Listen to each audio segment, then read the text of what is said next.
Hello అండి, hi అందరికీ నమస్తే. Welcome to kitchen and children channel.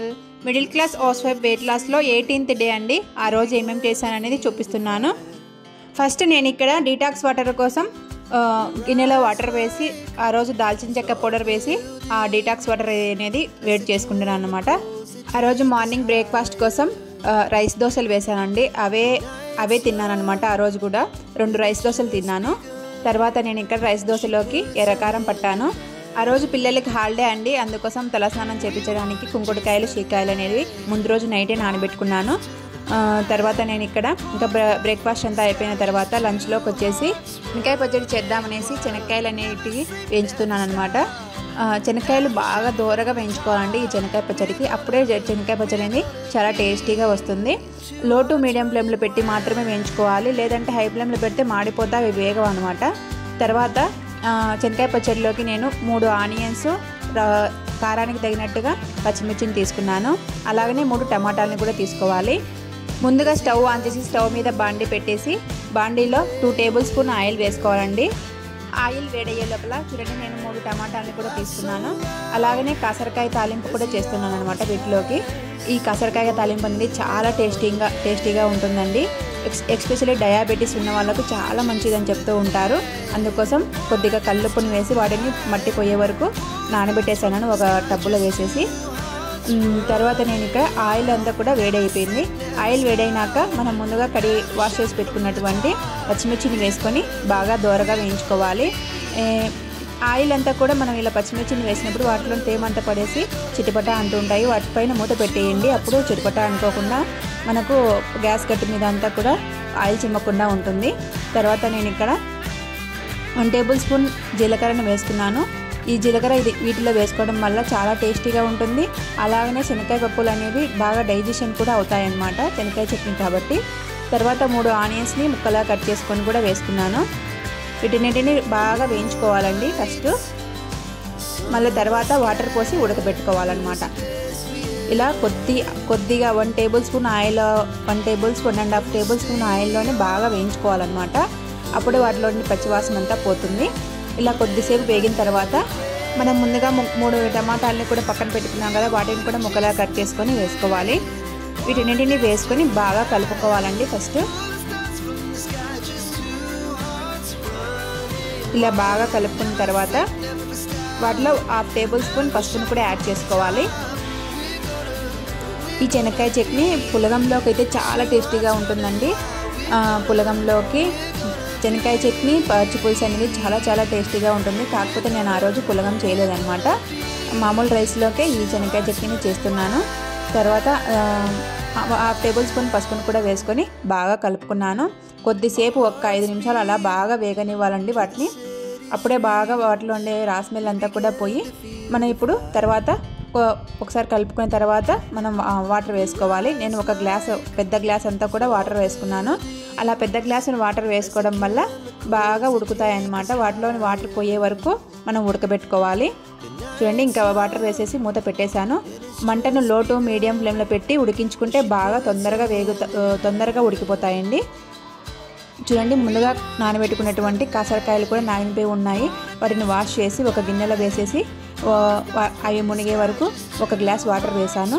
అందులోనే కొద్దిగా కల్లుప్పును కూడా యాడ్ చేస్తున్నాను. ఇలా కల్లుప్పును యాడ్ చేయడం వల్ల కాసరకాయల టేస్ట్ అనేవి కొద్దిగా చేదు లేకుండా బాగా తినడానికి బాగుంటాయనేసి కొద్దిగా కల్లుప్పును వేస్తున్నాను. ఇంకా కల్లుప్పు వేసేసి 1 పొంగు రానిచ్చే వరకు ఉడకబెట్టుకోవాలండి. తొందరగా ఉడికిపోతాయి. మనము ఏం కంగారు పడాల్సిన అవసరం లేదు. 1 పొంగు రానిచ్చే వరకు ఉడికించుకోవాలి. లో టు మీడియం ఫ్లేమ్లో పెట్టి మాత్రమే ఉడికించుకుంటే బాగా ఉడుకుతాయి. మనం ఏ వంట అయినా కూడా లో టు మీడియంలో పెట్టి చేసుకుంటే కన్నా ఆ టేస్ట్ చాలా బాగుంటుందండి. హై ఫ్లేమ్లో పెట్టి చేసుకుంటే అంత టేస్టీగా ఉండవు, అంత ఉడకవు సరిగా. మనకు ఆ రోజంతా కూడా కూరలు అనేవి టేస్టీగా రావన్నమాట. అందుకోసం ఏ వంట చేసినా కూడా రోజు లో టు మీడియంలో పెట్టి మాత్రమే చేసుకోండి. బాగా టేస్టీగా వస్తాయి. అవి బాగా లోపల ఉడుకుతాయి. మన డైజెషన్ కూడా తొందరగా అవుతుంది. చూడండి, 1 పొంగు రానిచ్చాను, ఉడికిపోయాయి. ఇంకా నేను వాటిలోని వాటర్ అంతా కూడా వంపేసి వడగట్టేశాను. తర్వాత ఇవి చూడండి, నేను లో టు మీడియంలో పెట్టి ఉడికించుకున్నాను. నీళ్ళన్నీ ఎగిరిపోయే వరకు ఉడికిపోయాయి. చాలా చక్కగా ఉడికిపోయినాయండి. ఇంకా స్టవ్ ఆఫ్ చేసేసుకొని చల్లారబెట్టుకోవడమే. ఇలా లో టు మీడియంలో పెట్టి ఉడికించుకుంటే చాలా బాగా ఉడికిపోతాయండి. చూడండి నేను నీళ్ళు కూడా వడిగట్టేసాను అనమాట కాసరకాయల్లోకి. ఇంకా నీళ్ళు వడిగట్టేసి వాటిలోకి తిరువాత పెడుతున్నాను అనమాట. స్టవ్ ఆన్లోనే ఉందండి. స్టవ్ ఆన్లోనే ఉండగానే ఇంకా తర్వాత బాండీ పెట్టేశాను. బాండీ వేడయ్యాక 2 టేబుల్ స్పూన్ ఆయిల్ వేసుకోవాలి. ఆయిల్ వేడయ్యాక 1 టేబుల్ స్పూన్ ఆవాలు వేసుకోవాలి. అలాగనే 1 టేబుల్ స్పూన్ జీలకర్ర వేసుకోవాలి. అలాగనే 1.5 టేబుల్ స్పూన్ మినపప్పును కూడా వేసుకొని బాగా దోరగా వేయించుకోవాలండి. ఫస్ట్ వీటిని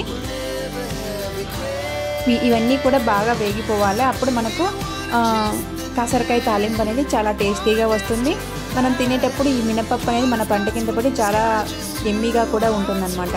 తర్వాత 2 ఒట్టిమిరపకాయలను కూడా తుంపి వేసుకున్నాను. తర్వాత 2 రెమ్మల పచ్చికరివేపాకును కూడా వేసుకొని బాగా దోరగా వేయించుకోవాలి. ఇవన్నీ కూడా కొద్దిసేపు వేగిన తర్వాత ఒక పెద్ద ఆనియన్ను ముక్కలా కట్ చేసుకొని వేసుకోవాలండి. మనము ఈ కాసరకాయ తాలింపులో ఆనియన్ అనేది చాలా టేస్టీగా ఉంటుంది. అందుకోసం పెద్దదైతే 1 వేసుకోండి, చిన్నదైతే 2 ఆనియన్స్ వేసుకోవాలన్నమాట. నేను పెద్దది తీసుకున్నాను కాబట్టి ఇంకా 1 ఆనియనే కట్ చేసుకొని వేసుకున్నాను. కొద్దిగా వేగిన తర్వాత పసుపును 1.5 టేబుల్ స్పూన్ పసుపును యాడ్ చేసుకొని బాగా కలుపుకొని బాగా వేయించుకోవాలండి. ఇవి బాగా దోరగా వేయించితేనే మనకు మన కాసరకాయ తాలింపు అనేది చాలా టేస్టీగా వస్తుంది. చూడండి కొద్దిగా ఒక 5 నిమిషాలు బాగా వేయించుకున్నాను. తర్వాత 5 నిమిషాలు వేయించుకున్న తర్వాత మనం ముందుగా ఉడకబెట్టుకున్నటువంటి కాసరకాయలను కూడా ఇందులో వేసుకొని బాగా కలుపుకోవాలి. ఆనియన్స్ అయితే పచ్చివాసన పోయే వరకు వేయించుకోవాలండి. మనం మామూలుగా ఎక్కువ వేయించుకోవాల్సిన అవసరం లేదు. పచ్చివాసన పోయే వరకు వేయించుకొని మనం ఈ కాసరకాయలన్నింటినీ వేసుకొని బాగా కలుపుకోవాలి. చూడండి కాసరకాయలు వేసుకున్న తర్వాత వాటిలోని మనం వాటర్లో ఉడకబెట్టుకున్నాం కదా, వాటర్ పోయే వరకు ఒక 10 నిమిషాలు బాగా వేయించుకోవాలి. ఎందుకంటే వాటర్లో ఉడకబెట్టుకున్నాం కాబట్టి వాటర్ అంతా కూడా ఎక్కువ పీల్చుకొని ఉంటుంది కాబట్టి వాటర్ పోయే వరకు మనం ఒక 10 నిమిషాల పాటు బాగా వేయించుకోవాలి. లో టు మీడియం ఫ్లేమ్లో పెట్టి మాత్రమే వేయించుకోవాలి, లేదంటే మాడిపోతాయి ఏదైనా కూడా. తర్వాత చూడండి 10 నిమిషాలకు కొద్దిగా వాటర్ పోయినట్టు అనిపిస్తుంది, మనకు డ్రైగా అనిపిస్తాయి. అప్పుడు మనం వాటిలో పుట్నాల పొడి పప్పును కానీ కొబ్బరి పొడిని కానీ చల్లుకోవచ్చు. నేను ఇక్కడ పుట్నాల పొడి పప్పును చల్లుతున్నాను. పుట్నాలు, కొబ్బరి, కారం పొడి, తెల్లవాయలు, కొద్దిగా సాల్ట్ని వేసి మిక్సీ పట్టినటువంటి పుట్నాల పొడి పప్పును వేసుకుంటున్నాను. ఈ పుట్నాల పొడి పప్పు ఎప్పుడు స్టోర్ చేసుకుంటానండి, అందుకోసమే చూపించలేదు. కొబ్బరి పొడి కానీ పుట్నాల పొడి పప్పును కానీ ఎప్పుడు స్టోర్ చేసి పెట్టుకుంటాను, అందుకే చూపించలేకపోతున్నాను. తర్వాత పుట్నాల పొడి పప్పును వేసుకొని బాగా కలుపుకోవాలి. ఈ పొడి వేసిన తర్వాత ఎక్కువ వేగాల్సిన అవసరం లేదండి. వేసిన 2 మినిట్స్ కల్లా మనకు బాగా కలిసిపోతుంది ఆ పొడి అంతా కూడా. అప్పుడు మనం స్టవ్ ఆఫ్ చేసుకోవాలి. చూడండి నాకు కొద్దిగా సాల్ట్ సరిపోనట్టు అనిపించింది, అందుకోసం 1/2 టేబుల్ స్పూన్ సాల్ట్ని కూడా వేసుకొని బాగా కలుపుకుంటున్నాను. ఇంకా కలుపుకొని ఇంకా స్టవ్ ఆఫ్ చేసుకోవడమే మనము. చాలా చాలా టేస్టీగా ఉంటుందండి ఈ కాసరకాయ తాలింపు. చపాతీలోకి కానీ వేడి అన్నంలోకి కానీ ముఖ్యంగా జొన్న రొట్టెలోకి అయితే చాలా టేస్టీగా ఉంటుంది. తర్వాత ఈ కాసరకాయ తాలింపు అనేది డయాబెటీస్ ఉన్న వాళ్ళకైతే చాలా బెస్ట్ ఆప్షన్ అని చెప్తూ ఉంటారండి.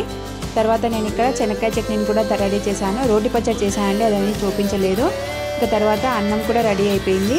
ఇంకా నేను కాసరకాయ తాలింపు చేశాను కదా, అది కూడా రెడీ అయిపోయింది. మా ఇంట్లో మెనూ వచ్చేసి ఈరోజు ఇదే అండి. తర్వాత నేను ఇక్కడ 12-12:30 కల్లా నేను ఇక్కడ లంచ్ పెట్టేసుకున్నాను. ఇంట్లో వాళ్ళకి చేస్తూ మన వెయిట్ లాస్ ఫుడ్ అనేది రెడీ అయిపోయింది. నేను ఇంట్లో ఏం చేసుకున్నానో అవే తింటున్నాను. కొద్దిగా నెయ్యి యాడ్ చేసుకున్నాను బాగుంటుందనేసి శనక్కాయ చట్నీలోకి. ఇంకా తర్వాత ఒక క్యారెట్ని పెట్టుకున్నాను. వీడియో నచ్చితే లైక్ చేయడం మర్చిపోవద్దు. ఈ వీడియో మీకు యూస్ఫుల్ అనిపిస్తే షేర్ చేయండి, సబ్స్క్రైబ్ చేసుకొని మా ఛానల్ని ఆదరించండి.